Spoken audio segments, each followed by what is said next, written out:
I like that movie. It was scary. Wow, well, the first one was, but the rest sucked. So... Everybody knows horror sequels are terrible, right? Wrong. Today, I'm going to be looking at one of these overlooked and often maligned pieces of cinema history to see the good and the bad, to find the diamonds in the rough. My name is Horrorman Mike, and this is Sequels Don't Suck. Hi everyone, and welcome back to Sequels Don't Suck, where we find the good where others see the bad. It is Gay Pride Month, and I want to take a sequel that I was originally going to cover much later in this channel's career and kind of bump it up the priority ladder and give it the spotlight this month. Today we are covering what is half-jokingly been called the gayest horror movie ever made. Although, I don't know, have you seen Jennifer's Body? We are covering Nightmare on Elm Street 2, Freddy's Revenge. Now, I could sit here as an ally for gay pride and give my heteronormative opinion about this movie. I could do that. Or I could call in some friends and get some other opinions. Hi, my name is Eric. I am 40 years old from Boston, Massachusetts. I am here as a representative of the queer community to help break down Nightmare on Elm Street 2. So I'm not an official horror guy, but I do love the corny, I love the campy, and I love the quote-unquote bad movies of all sorts. And I'm excited to talk about this movie. Hi, my name is Yahya from Iraq, Baghdad. I am a horror movie fanatic. I loved a lot of genres of horror, slashers, comedy, even those that those weird ones that were mistaken for snuff films, such as Cannibal Holocaust, and yeah, I just love horror movies. It was a way for me to connect with my mom because she loved a lot of the horror movies, the classic slashers, specifically Nightmare on Elm Street. So this is a movie this series of movies is kind of close to my heart. Hey, I'm Michael. I am 37 years old. I am from Boston, Massachusetts, and I currently live in Brooklyn, New York. Without further ado, here we go. The 1980s were a golden age for body count slasher movies. I'm not even going to try to name them all. But out of all of them, 3 titles in particular gave rise to huge franchises that are still very much alive today.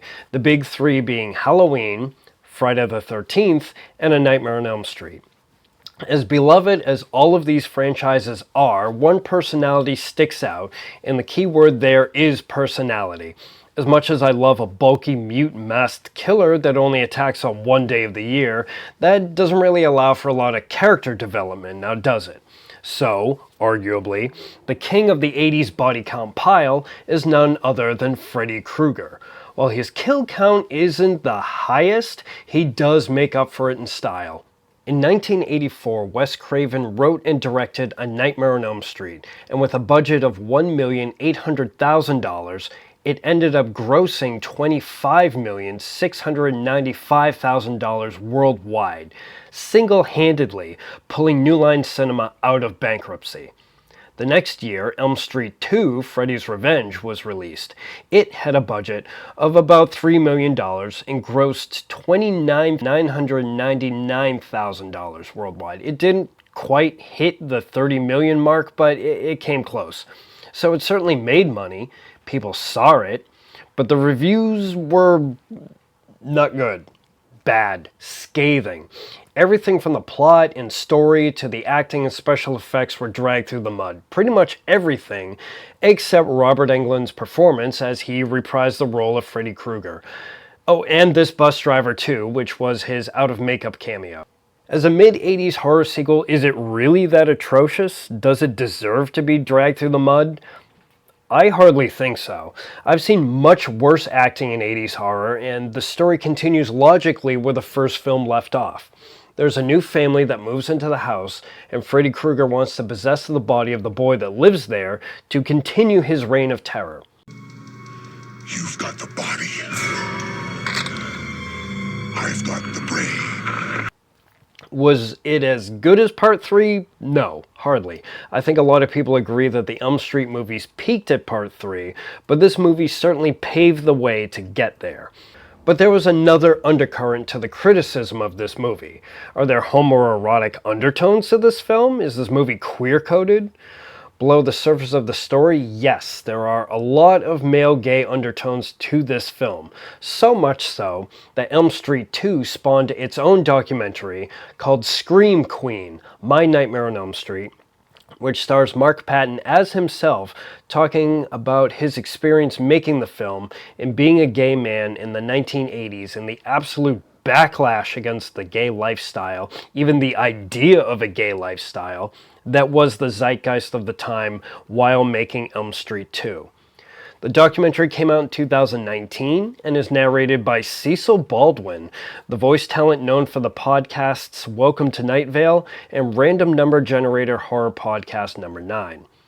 Scream Queen, My Nightmare on Elm Street is quite good. I enjoyed it, and I recommend it to anyone who wants to know behind-the-scenes stuff about how the Elm Street movies were made. But getting back to the queer coding of Freddy's Revenge, there was a huge negative backlash on release and continued backlash and trash talk all the way through the 80s and well into the 90s. I confess I was one of those trash talkers. I thought this movie sucked at first. And I thought the gay undertones just made this movie way too campy for a serious horror film. Assume the position. But with time and distance, I feel like this movie has gotten more serious attention.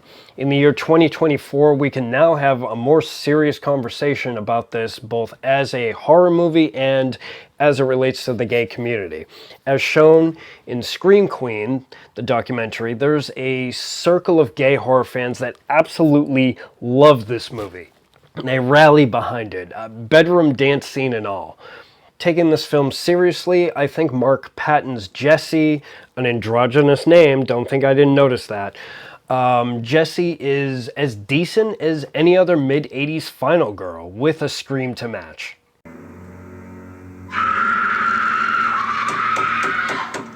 I reached out to a few people I know and asked them what their opinions were. I posed a series of questions that I am also going to answer. What was your first impression of A Nightmare on Elm Street 2? My first initial impression on seeing this movie was that it was not very good. I, as a teenager, was getting into horror films, horror movies, and I was doing my research, doing my homework. I was watching all the Elm Streets, all the Halloweens, all the Nightmares, all the Friday the 13th, all that shit. And so I know Wes Craven did the first one and the third one. I know he wasn't around for part 2, so I was like, okay, they tried to maybe save money and do an Elm Street with a lesser known writer-director, and it just kind of was a flop. And get Wes Craven back for part 3, and the series went on from there. So my initial impression was that it was just kind of a speed bump on the road of giving Freddy his identity. So personally, I first saw Nightmare on Elm Street 2 back when I was fairly young. I would have been probably like 11 or 12 years old, and had seen it on TV. And the movie itself was, even then, I don't believe I found it all that scary. I did find it a little exciting to watch. So this is a feeling that some of the other gay men around here might know, and that would be the feeling of being in a Kmart with your mom, and you are in the underwear section, and you happen to walk by some of the more revealing underwear packages that have models on them. You know, you're not doing anything wrong, but it feels a little exciting and naughty at the same time. That was kind of how I felt watching this movie. Although I still don't believe I liked it as a movie in and of itself at that time. I guess when I first watched this movie, it was one of those throwaway sequels, kind of like, you know how in the franchise of Nightmare on Elm Street, Hellraiser, um, Friday the 13th, there's this one sequel that just doesn't fit with the theme of the entire series. And I think when I first watched it, I was like still in my teens, still in the closet, and it's still at the time I think I appreciated more then because of the some of the practical effects that was in it. The lightning effects still did not age well, and that's one of my main complaints when it comes to the effects. But still, the practical effects are still working, like the way like Freddy Krueger would just peel off part of his head and then the brain is showing, and when when Jesse's chest collapses and Freddy comes out of it. That's still cool, the puppet work on that. And that's something that I miss with horror movies. And I still appreciate when it comes to that. So I think when I first watched it, my expectations were a bit lower. And at that time, I didn't realize just how good puppetry works in horror movies. Just the way the light hits the puppet in the scene much more accurately than when they do it as a CGI and then they have to adjust that. What was my first impression of A Nightmare on Elm Street Part 2 when I saw it? It was bad. I thought it was bad. I thought it was poorly acted. I thought it was poorly written. I didn't like the change in Freddy. Yeah, I didn't like it. Given time and multiple viewings, what is your impression of it now? Now that I've seen this movie over and over again, I've actually really come to like it. It's a great 80s slasher movie. It is, it's a staple. And there are some pretty decent moments in this movie, I feel. So after multiple rewatches, I am going to go with the opinion that it's still not my cup of tea. It just doesn't tickle my fancy I don't find it exciting. I don't find it imaginative. And I really expect more from my campy horror. Now, what I do love about the movie is the parents. I love when characters can be so deadpan, nothing weird is happening in the face of complete and total absurd mayhem. Oh look, the toaster's shooting off fireworks when it's unplugged. We'll just have to get that repaired, won't we?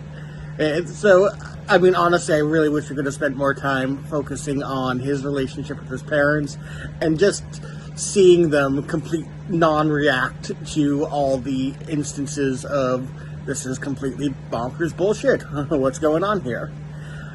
So the other thing that I really wanted to ask here was, what the hell was the gym teacher doing with those jump ropes? Why was he taking this presumably underage teen boy to the gym after hours, and then he is making him run laps and take a shower while he's getting out some jump ropes? I honestly think Freddy might have been a hero in the scene. I think he might have protected the main character from some very, very dark shit that was going to happen. I mean, that was a bit uncomfortable to watch after thinking about it for a couple of minutes. But again, overall, not my favorite Nightmare on Elm Street movie. I guess on a second viewing now, well, actually, it's more of my fourth viewing. It changed, but it's in a balanced way. Like, the goods and the bads kind of equilibrate, kind of, because now that I've come out, it's been a while since I've come out, but I'm kind of like more understanding of the pop culture in the United States and also some of the subtle messaging that works into it. When I was back home in Iraq, did not appreciate. Now I do appreciate about like oh, this kind of like the small talk Jesse and Grady have with each other in the locker room. That's like a lot of gay relationships start that way, and then just like trying to suss out the other person. It's like, are you gay? Are you not gay? Especially for me when I lived in Iraq and had that similar experiences. So I think I found some representation in that manner. But still, the other things that I mentioned, which are the effects and also just like there's some good and bad happening in this. And it's kind of like, oh, I recognize this thing, but the pool scene still is stupid. Or like this one guy comes up to Freddy Krueger, is like, don't be afraid, we're not gonna hurt you. Like, my dude, that's a man with claws. And he just like burst out of the ground, this fully fleshed adult who is walking around in your pool party. Like, why aren't you running? And also, it's just like the dad still is one of the worst characters I've ever seen in my life. It's just like, you have seen a parrot burst into flames, and you're still thinking, oh, you're on drugs. Oh, this leaky gas. I'm just, why is this happening? But yeah, it's just, a second viewing is just always like this struggle for the balance of like good or bad things. So my opinion didn't really change, but there are some, I'm able to find some positives, but also I can find some new criticisms every time I see it, just because my opinions change as I watch more and more movies. And so my kind of like, I become more of a critic and less of that like beady-eyed horror novice. Upon further watches and aging myself, it's a classic. It's timeless. No, really, it's timeless. It's a Cinderella story in a way, but instead of Prince Charming rescuing Cinderella, it's Cinderella rescuing Prince Charming, which I think in a lot of ways is kind of more outspoken for its time than people give it credit for. How does the film fit for you on the score of queer representation? Is it embarrassing, outdated, accurate as an analogy, beloved? I am probably the least qualified person to answer this question because I am hetero. I'm just an ally. So my opinion is like not a voice of authority for the queer coding. I do think there's a lot of queer coding in this film. You don't have to squint too hard to see it. It's pretty much there. And I think it's actually quite homophobic, actually. The idea that there's something inside you that is like unnatural and it's evil, and the whole pivot of Jesse having to have the love of a woman save him.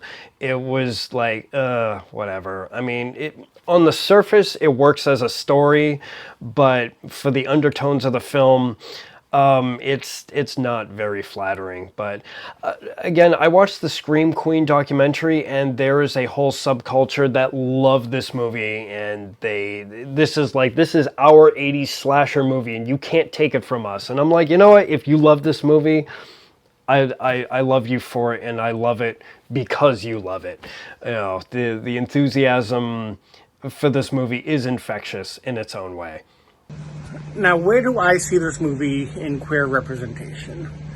I personally see this movie as more about the director's specific fetishes rather than a generalized queer movie.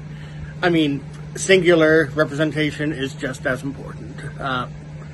The script, I think, honestly, you could have taken this exact same script and filmed it with a different director, and this movie would have almost seemed straight. There is nothing in any of the actual language or wording that comes off as inherently homoerotic, but with all of the choices this director made, he made it very clear where his interests lied, and what he was trying to do is make this into, well, a not-so-straight movie. I'm not embarrassed by the representation here. I don't feel it, represents the queerdom as a whole, of course. I think that this is this director. We saw a good glimpse into what makes him tick. Now, what does stick out is no women seem to have died in the making of this movie. It's been all men, only 2 actual important characters, and then during the final pool party scene, it's only the guys that you see get stabbed. Queer representation is really weird for this because I struggle with, is this harmful or this is good? I do think that the movie could have benefited more of just like highlighting the interaction between Jesse and Grady a bit more, because I did really enjoy those parts in which like, oh, they're talking, it's like, well, where do you live around here? Or like sometimes it's just like this subtle flirt between them is like, oh, what the only dreams I remember are the wet ones, and I'm just like, no one tells me that unless they want to sleep with me. And but also the idea between Jesse and Schneider, I really did not like that, because the insinuation is just like, he goes to this gay bar, I think it was a gay bar, and then this adult man just comes and grabs this teenager and forces him to run a marathon in the gymnasium and tells him to hit the showers. It's just like, this feels a bit like uncomfortable, a bit assaulty, and so I did not appreciate that. Still, when it comes to queer representation, I feel there are better horror movies that have queer representation in it. Jennifer's Body, for example. I feel that messaging carried on a bit better, but still, it is something that I think when I was a child then is like, it's hard to censor movies for that carry such a message to Middle Eastern countries, for example. So it was, I appreciate that. It's just like, even like it's a breadcrumb, it's still appreciated because we get all of these movies censored so much. I think that in terms of queer representation, it's a little ham-fisted and it's a little camp. And I think that's what makes it all the more special, is that if you look at it from a lens of people who weren't taking it too seriously, then it's brilliance. We know that the filmmakers took it seriously. They say they had no idea of any of the queer aspects of it, but a board game called Probe. He's dancing around with an antenna or some shit, a little bat as his dick. The entire shower scene. Something's coming after me, and you want to sleep with me? Oh, it's so gay. It's so gay, and it's so good.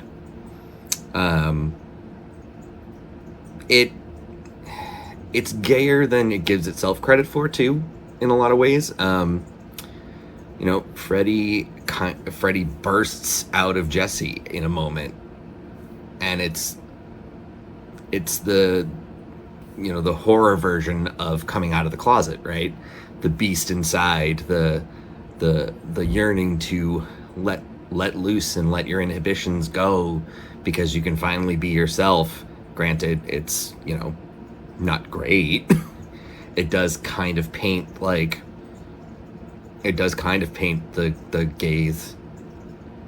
gay characters in that film as the villain.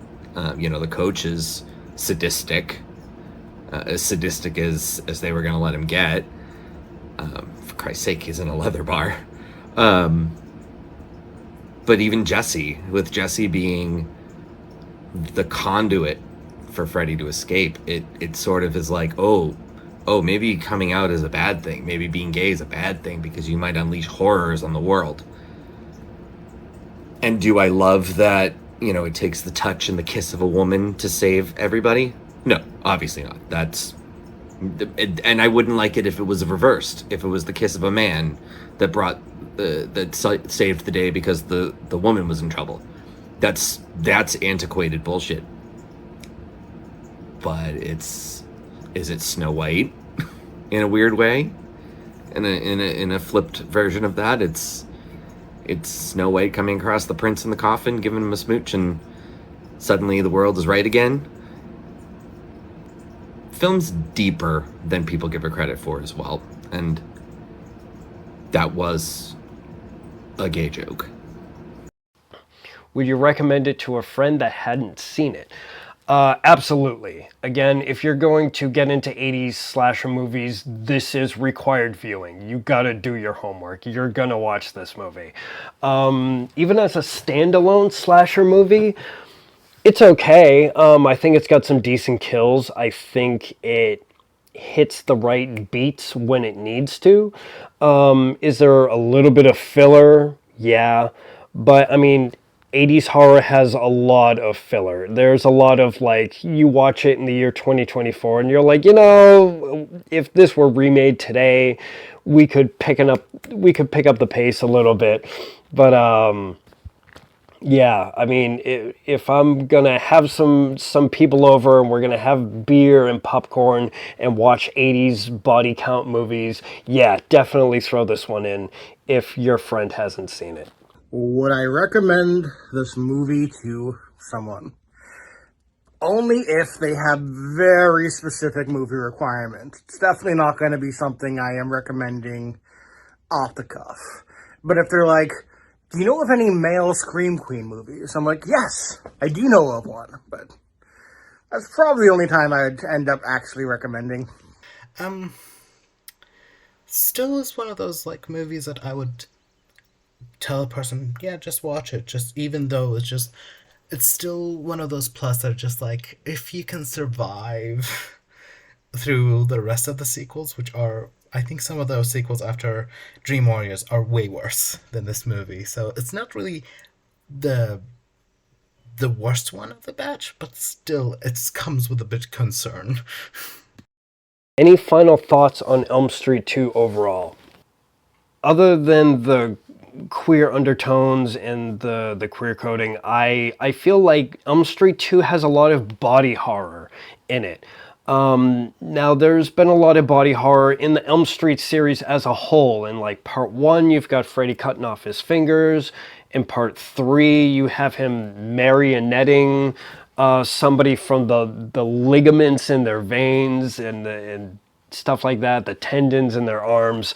I think in one of them, there's a girl that turns into a bug, and then Freddy crushes her in this sticky flytrap bug thing. There's been a lot of body horror in the Elm Street movies overall, but this one in particular has a lot of not violence being inflicted onto the body, but there's something inside the body that comes rupturing out.